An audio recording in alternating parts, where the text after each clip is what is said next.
श्री सिद्धिविनायक मंदिर लाखो भाविकांचं श्रद्धास्थान.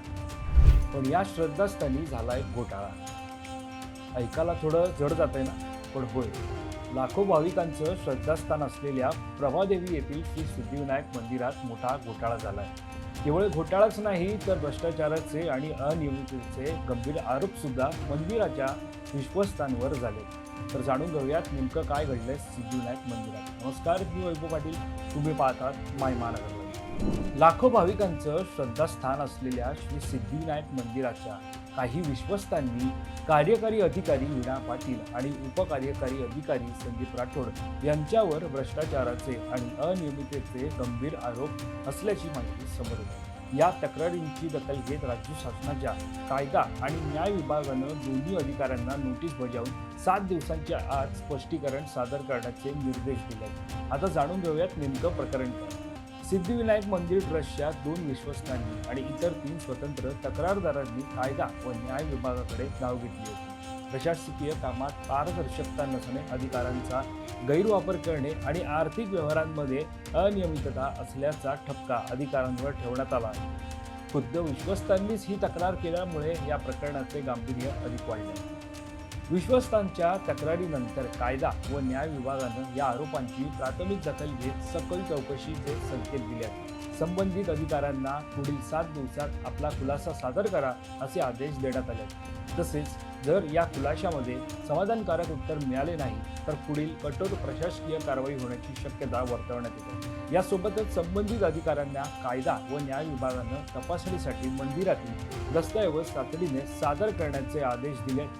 यामध्ये निविदा प्रक्रियेशी संबंधित सर्व मूळ कागदपत्रे, निविदा उपसमितीच्या बैठकांचे वृत्तवृत्त म्हणजेच मिनिट्स ऑफ मीटिंग, विश्वस्त मंडळाने घेतलेल्या निर्णयांच्या नोंदी, प्रशासकीय स्तरावर जारी केलेले महत्त्वाचे आदेश, अन्न आणि महाप्रसादाची संबंधित कंत्राटे आणि त्यांचे करार.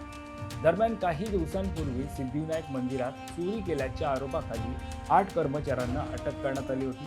त्यानंतर आता थेट वरिष्ठ अधिकाऱ्यांवर भ्रष्टाचाराचे आरोप करण्यात आले. त्यामुळे मंदिर प्रशासनाच्या कार्यपद्धतीवर प्रश्नचिन्ह निर्माण झाला आहे. गणपती बाप्पाच्या चरणी अर्पण होणाऱ्या दानाचा विनियोग पारदर्शकपणे होत आहे का, असा सवाल आता सामान्य भाविकांमधून विचारला जात आहे. खरं तर याआधी सिद्धिविनायक मंदिरात घोटाळे झाले, त्यांची माहिती सुद्धा जाणून घेऊया. देणगी चोरी घोटाळा 2024. सिद्धिविनायक मंदिरातील काही कर्मचाऱ्यांनी देणगी पेटीतून पैसे चोरण्याचा प्रकार उघड झाला. मंदिरातील दानपेटी भरल्यानंतर ती दुसऱ्या खोलीत नेली जात असताना आरोपी कर्मचारी बोटाच्या कैचीच्या सहाय्यानं त्यातून पैसे काढत होते. ही चोरी 1-2 वेळा नव्हे तर मागील 2 महिन्यांपासून सुरू होती. विशेष म्हणजे आरोपी आळीपाळीने चोरी करत आणि नंतर पैसे आपापसात वाटून घेत असल्याची माहिती समोर आली. दररोज अंदाजित 10,000 रुपयांपर्यंत रक्कम चोरत होते. या प्रकरणी पोलिसांनी FIR दाखल करत तपास केला. तपासाच्या सुरुवातीला एका कर्मचाऱ्याला अटक केली. त्यानंतर आणखी काही कर्मचाऱ्यांचं रॅकेट यामध्ये उघड झालं. अशा प्रकारे एकूण 8 जणांना पोलिसांनी अटक केली. VIP दर्शन घोटाळा 2023. वर्ष 2023 साली सिद्धिविनायक मंदिरात VIP दर्शन घोटाळा उघडकीस आला होता. रांग न लावता सिद्धिविनायकाचं दर्शन करून देण्यासाठी भक्तांकडून 2,000 ते 3,000 रुपये घेतले जात असल्याचं समोर आलं होतं. या प्रकरणी एका फुल विक्रेत्याला पोलिसांनी अटक केली होती. तसंच अधिक तपास केला असता मोठं रॅकेट समोर आलं, ज्यामध्ये आणखी काही जणांचा समावेश होता. त्या सर्व आरोपींवर पोलिसांनी कारवाई केली होती. कर्मचारी भरती आणि आर्थिक गैरप्रकार 2018 साली श्री सिद्धिविनायक मंदिरात कर्मचारी भरती आणि आर्थिक गैरप्रकारांबाबतचे आरोप समोर आले होते. मोठ्या देणग्यांमुळे प्रसिद्ध असलेल्या या मंदिरातील निधीचा वापर आणि भरती प्रक्रियेवर प्रश्नचिन्ह उपस्थित करण्यात आले होते.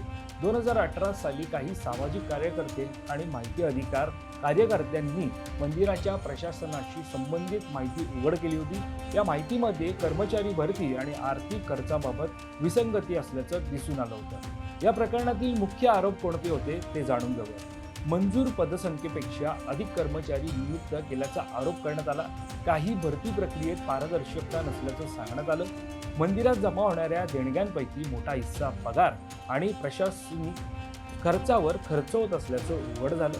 धार्मिक आणि सामाजिक कामांसाठी वापरल्या जाणाऱ्या निधीपेक्षा कर्मचारी व्यवस्थापनावर जास्त खर्च होत असल्याची टीका झाली. भरती करताना निश्चित प्रक्रिया आणि शासकीय मार्गदर्शक तत्वांचं पालन झालं का यावर प्रश्न उपस्थित करण्यात आले. मंदिर ट्रस्ट आणि प्रशासनाकडून या आरोपांवरती त्यावेळी स्पष्टीकरण देण्यात आलं होतं. त्यानुसार वाढत्या भक्तसंख्येमुळे अधिक कर्मचाऱ्यांची गरज असल्याचं सांगण्यात आलं. सर्व खर्च नियमानुसारच होत असल्याचा दावा करण्यात आला.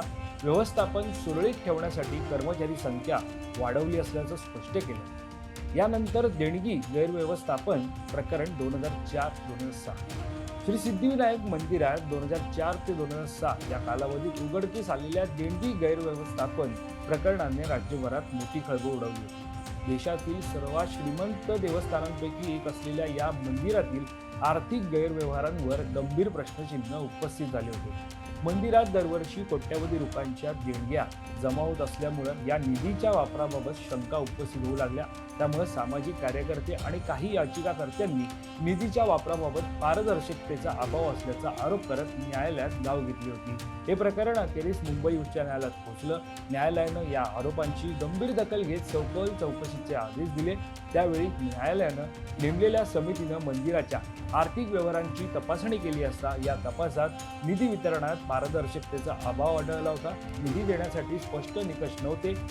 काही प्रकरणात योग्य पडताळणीशिवाय निधी मंजूर करण्यात आला होता. प्रशासनातील व्यवस्थापन त्रुटी समोर आल्या होत्या. त्यानंतर न्यायालयानं मंदिर ट्रस्टला महत्त्वाचे निर्देश सुद्धा दिले होते.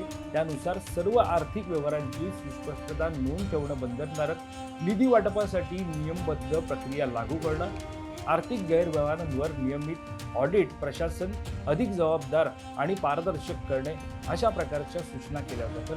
दरम्यान हे सगळे होते सिद्धिविनायक मंदिरातील घोटाळे. तुम्हाला या संदर्भात काय वाटतं हे आम्हाला कमेंट करून नक्की कळवा. आणि या संदर्भातली अधिकची माहिती जाणून घेण्यासाठी तुम्ही माय महानगर लाईव्हला सबस्क्राईब करायला विसरू नका.